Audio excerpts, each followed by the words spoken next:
खुलुमबाय दिनै 11 नभेम्बर 2023 सुनिबार फैदो खौरांफोरखौ बेखेवनोसै। छत्तीसगढ़नि कन्डायाव सोरखारि फरायसालिनि साथाम फोरोंगिरिफोरा इलेक्शन डिउटियाव थांबाय थानाय समाव गावसिनि गारिजों थांनाय समाव लामा ससेयाव गुबुन स्पिडआव खारनाय गंसे ट्राकजों सौदावनानै जाब्रबथाय जानानै साथामबो जिउ गोमादों आरो बे जाथायाव ट्राकआ गुबै दायनिगिरिमोन। थैनाय साथाम फोरोंगिरिनि मुङा जाबाय शिव निताम, शांतराम निताम आरो हरेंद्र बुइकी आरो जाथायनि उनाव ट्राक ड्राइभारआ स्पटनिफ्राय खारखोमालांदों। बे समाव ट्राक ड्राइभारखौ एरेस्ट खालामनो थाखाय छत्तीसगढ़ पुलिसआ गावसोरनि खामानिखौ मावगासिनो दङ। तामिलनाडु रायजोनि कम्बाटाराव सासे आइजोआ न'नि वालजों गोलैसिनजानानै होसिनजानानै अबथिराय जायगायावनो जिउ गोमादों। आइजोआ जेब्ला उन्दुलांगासिनो दंमोन बे समाव अखा हागासिनो दंमोन, बेहायनो बे जाथाया जादों। थैनाय आइजोनि मुङा जाबाय पालानि माल्ला, 60 बोसोर बैसोनि। बिटिसि खुंथायाव जाखांनायनि सोमोन्दै फोरमानजों लोगोसे बिक्रम दैमारी बिथाङा देखायदों। बिजेपि आरो इउपिपिएल सोरखारा बिटिसिआव मा खालामगासिनो दङ? खस्थ'खौ सोरबा खालामबाय, जाबाय सोरबा होननानै गोख्रों बिजाथाइ फोरमायदों बिक्रम दैमारी बिथाङा। गथ' गथायखौ दोनथ'नानैबाबो एबसुनि आन्दलनाव गथै बारसोमजोबनानै मोनसे सोलायनायनि परिबेस लाबोनो थाखाय बिथांमोना सानदोंमोन। बेथ' खोथाया गाज्रि नङामोन, नाथाय दिनै सोलायनायजों लोगोसे मानसिनो सबनिसे गोनाङानो जादों थांना थानायाव अनलायनाय, मोजां मोननायजों लोगोसे थाखा फैसा। दा नों बे बुस्थुखौनो गावनि न'खरनो जाहोनो गोनां आरो जानो गोनां बुस्थुखौनो जुदि नों गुबुन हादरनि मानसिनो जाहोयोब्ला नोंनाव दुखु मोनसे बे थाखागोन, बे स्वाभाबिक। बेनिखायनो आंनि बे लेखाखौ नोंथांमोननि सायाव बुंबाय थादों। सासे मानसिनि जुदि 110टा खामानि जुदि होनो हायोब्ला गोबां एक्स-एनडिएफबि बिथांमोना हालाय हाफाय जानो गोनां जादों दं। केसनि थाखाय दिन थाइसे फैसा बिसोर नागिरना मोना। केसनि थाखाय दिनै गभर्नमेन्टनिफ्राय रावबो इएमजिएम एमसिएलएआ केसनि थाखाय रावबो फैसा मोनाखै। बेयाव आंहा रेकर्ड दङ। दिनै रावबो दिनै एबसुनि दैदेनगिरियानो होन, सोरबा गभर्नमेन्टजों थानाय सोमोन्दो थानाय दैदेनगिरियानो होन, थाइसे फैसा केसनि मुङै दिनै बेहाय मोनाखै। बे आंहा प्रुफ दं। बेनिखायनो आं बुंदों जुदि गुबुन मानसिया जानायाव जोंहा मानो दुखु गैया जानो? 110टा खामानिखौ कौटि कौटि जुदि गुबुना जाबाय थायोब्ला दुखुआथ' थाखागोन। बेनिखायनो आं बुंदों नोंथांमोना सों, प्रमद बर' सानियाव नोंथांमोना सों, प्रमद बर' सानियावबो थांनो हायो, सोरबा हाग्रामा सानियावबो थांनो हायो, सोरबा गोबिन्द सानियावबो थांनो हायो, सोरबा फेरेंगा सानियावबो थांनो हायो, सावरायगा सानियावबो थांनो हायो। बेफोर खामानिखौ सोर होखो? बेसेबां मुगैथाव खामानि, जेराव खस्थ'आ सोरबा खालामबाय, जाबाय सोरहाबा। बेखौथ' रावबो हयज' खालामनो हानाय नङाना।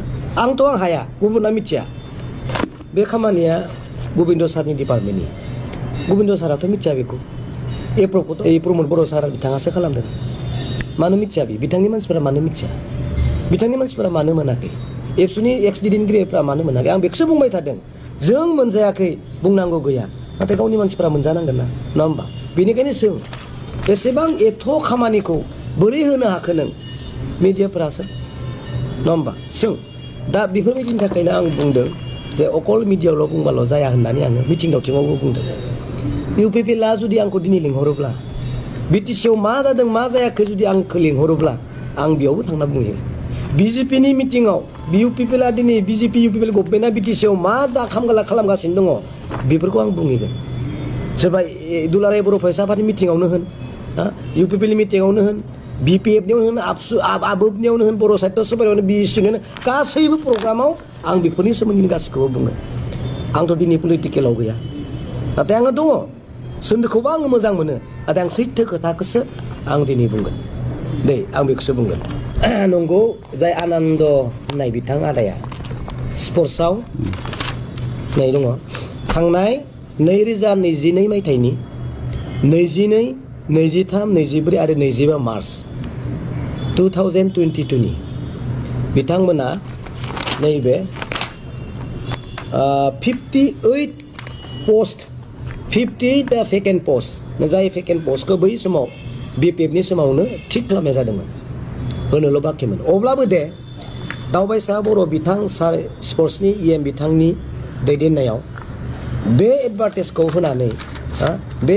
होनानै बिटिसि गभर्नमेन्टआ 2022 मायथाइनि 22, 23, 24, 25 मायथाइयाव इन्टारभिउ फाथिबाय।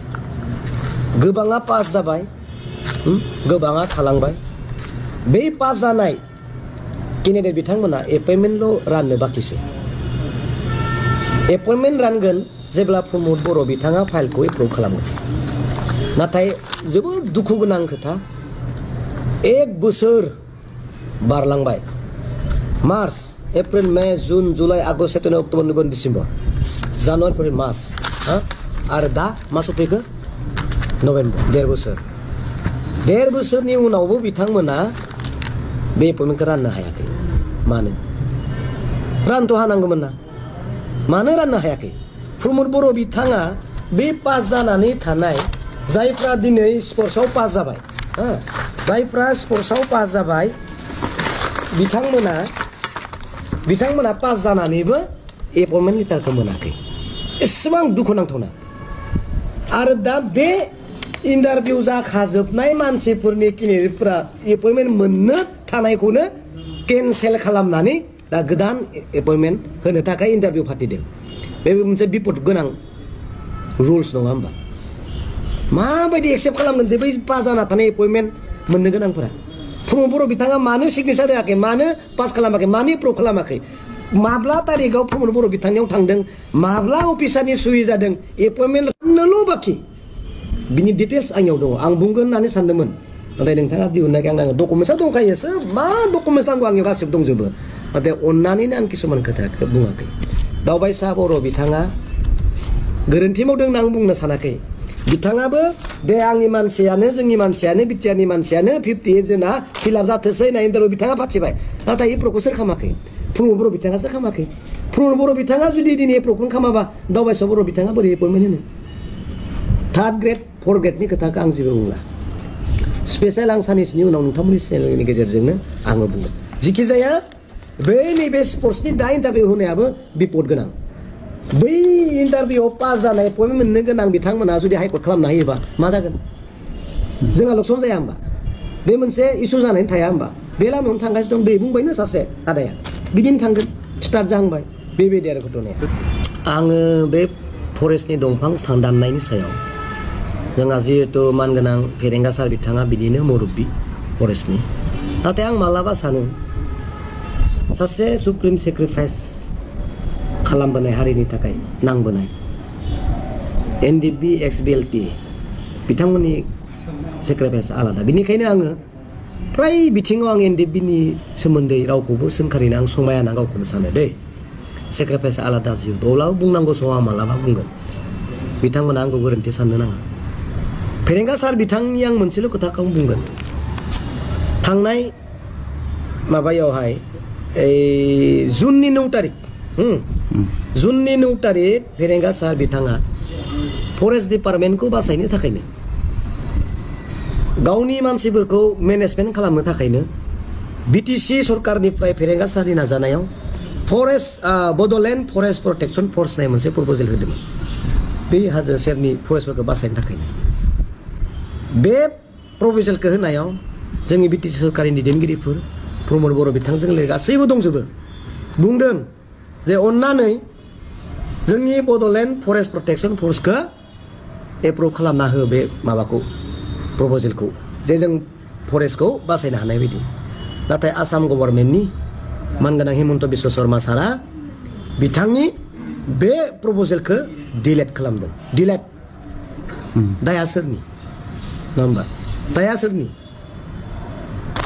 फेरेंगा सारनि ना आसाम गभर्नमेन्टनि ना प्रमद बर' सारनि गभर्नमेन्टनि नों मानो हायाखै फरेस्ट प्रटेक्शन फर्सनि एप्रुभ खालामनो गभर्नमेन्टआ सोरनि नङा होमबा गभर्नमेन्टआथ' बिथांमोननिनो मानो हायाखै नों मानो डिलेट खालामजादों दाया सोरनि आं बेखौनो बुंबाय थादों इउपिपिएलखौ नाख्रेबनानै सेप्ता खालामनाया सोर आं बेखौसो बुंबाय थादों अब्लाबो नोंथांमोना दिनै बाहादुरियाव दङ दिनै जानांगौ घटनाया जागासिनो दंफां दानदों सोरबा हाहैदों सोरबा बबेबा कमिटिनिफ्राय दोङो रायजोआ बुंदों नङा सोरबाया बुंदों नंगौ दायनिगिरिया सोरनि गभर्नमेन्टनि नङा होमबा थाङै थुङै नों जुदि सोरबा पलिटिकेल एगेन्स्ट पार्टियानो दानहैबाय दानहैनो हादों बोरै गभर्नमेन्टनि दाय जाया होमबा बेखौनो आं बुंदों गासैनिबो दायनिगिरिया गभर्नमेन्टआनो आरो बे गभर्नमेन्टखौ जुला खालामनाया सोर बिजेपि गभर्नमेन्ट नङा होमबा बिथांमोना बुंदों जोङो डाइरेक्ट एपइन्टमेन्टसो हरगोन नोंसोरनि प्रप'जेलनि मथे जों हरा